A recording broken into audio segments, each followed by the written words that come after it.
Welcome back to Beyond Two Souls. We've now seen 4 of the endings from this game, but there's still 2 left to look at. And the first one is probably the most underwhelming of the endings. Well, I say probably most underwhelming, definitely most underwhelming of the endings. And this is actually at the end of the Black Sun chapter. If you fail the quick time events as you're making the final push towards the Black Sun, then after a while it will just stop and yeah, Jodie will die and the Black Sun will cause the apocalypse. And that sounds like it should be really bloody cool, but it's just a fade to black. That's all we see. We don't see like any sort of explosions or anything like awesome like that. No, we just see a fade to black and then this monologue from Jodie. Death, chaos, and destruction. The infraworld has overwhelmed our world and cast its shroud over the living. Billions of fragments of souls wandering. Now, this isn't an ending I've ever picked in my main playthroughs as the ending that I wanted, because like you have to go out of your way to fail those quick time events. You're not going to accidentally hit the wrong button and fail it because of that. Like, you have to know to do that if you want to get this particular ending.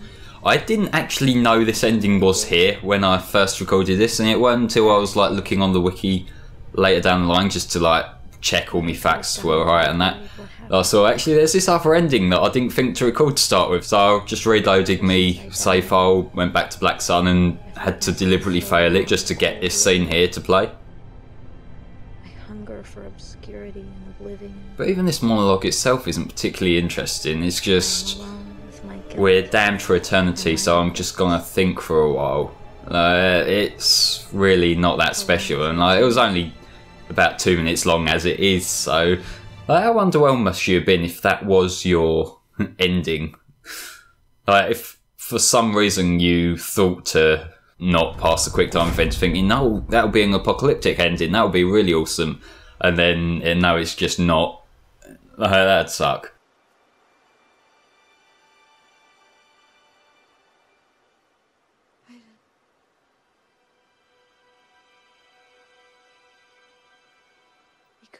But this second Beyond ending is the one that once you've beat all the quick time events there and you get to that decision of life versus beyond, that's the other one we're going to look at in this video.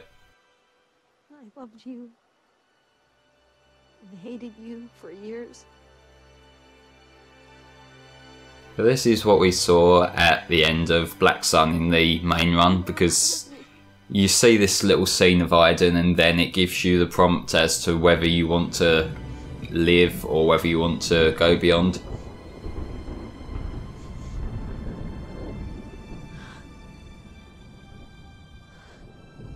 And I will say overall, from going through the different endings for the sake of this commentary, that from a story perspective the life ones are all more interesting than the beyond ones. They could have done some interesting things with the beyond options, but they really didn't flesh it out as much as the life ones did.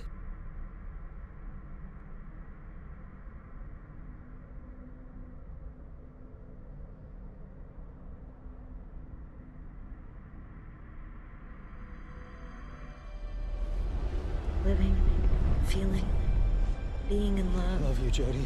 Growing old. I love you. So many things I still have to do.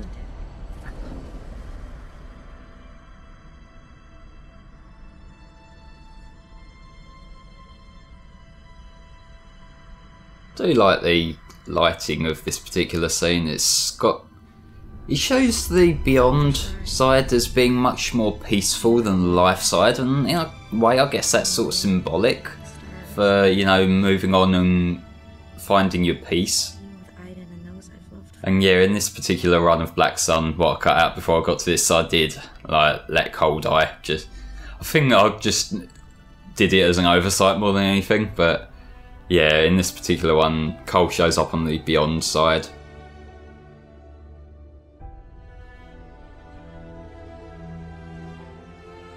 But this aqua blue colour, with the soft, serene music, it's representative of the peaceful vibe they want, I think.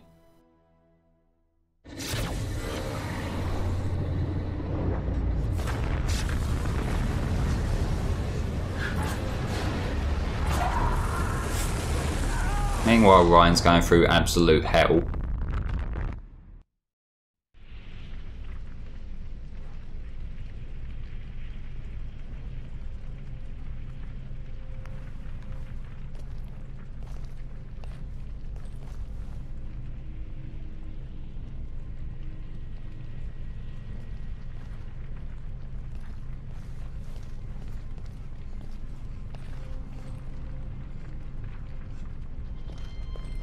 Jody?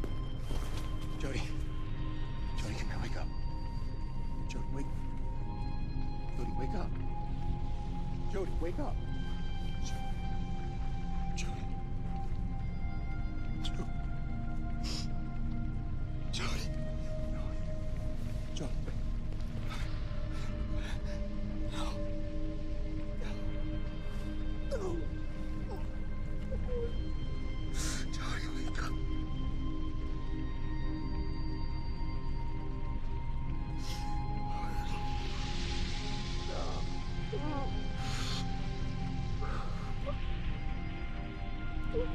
I think they've done a pretty good job of portraying Ryan as a broken man in this particular scene.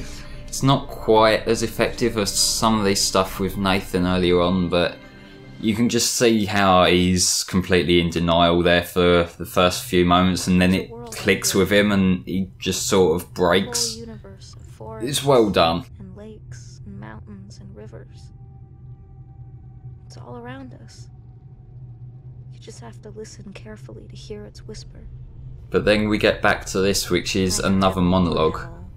And there is a bit more to this particular monologue, since we're going to see Jody looking over people, as opposed to everyone's dead, so I'm just going to think for a while.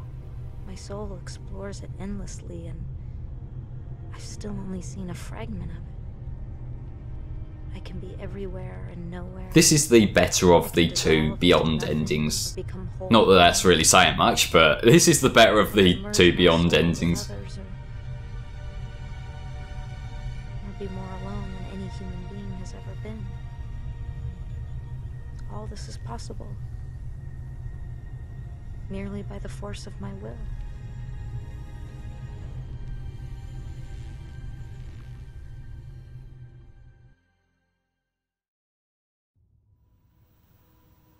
I continue to look through to your world. I watch over those I love. I'd like them to know I'm there. I know it really doesn't mean much in the grand scheme of the story, but it sort of makes me realise the parallels between Jody and Aiden in a way. The way these different endings can turn out, because in the life endings, Aiden has this sort of instinct to continue looking over Jody as she goes about her life, even though he's no longer attached to her in any way. And now we're seeing that Jodie's got that same sort of way of thinking, that she wants to look over the people who meant a lot to her in her life, just like Aiden does with her in the other ending. I wonder whether that's the sort of thing that could have developed over the story, like maybe because we saw Jodie and Aiden become closer during notable moments of the story. That idea of looking over people from the infraworld being maybe a rite of passage, or like a thing that you do once you've died, if that's where Jodie had got that sort of way of thinking from. I'm not sure really.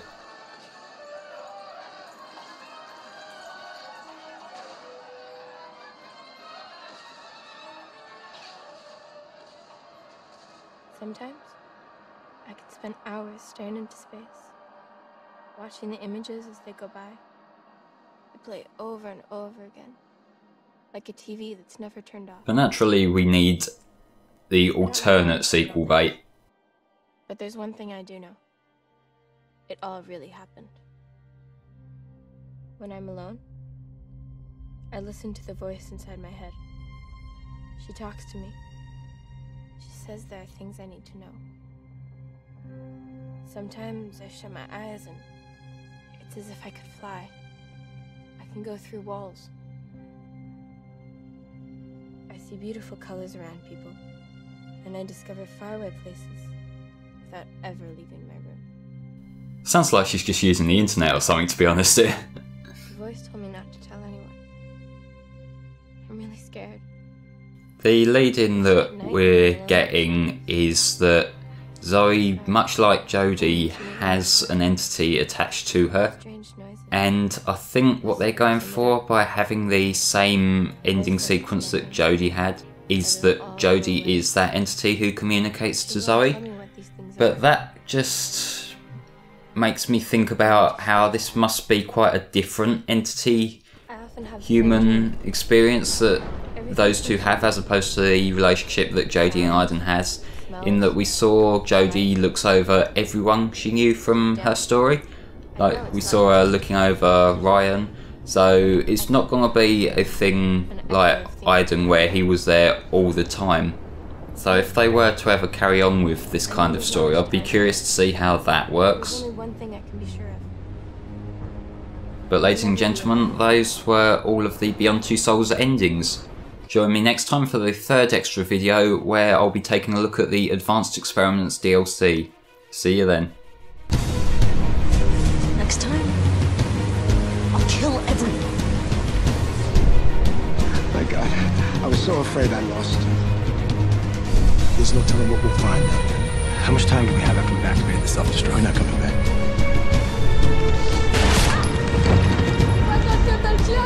Saturday night, and I'm locked up in here. Can't do it, baby. He's more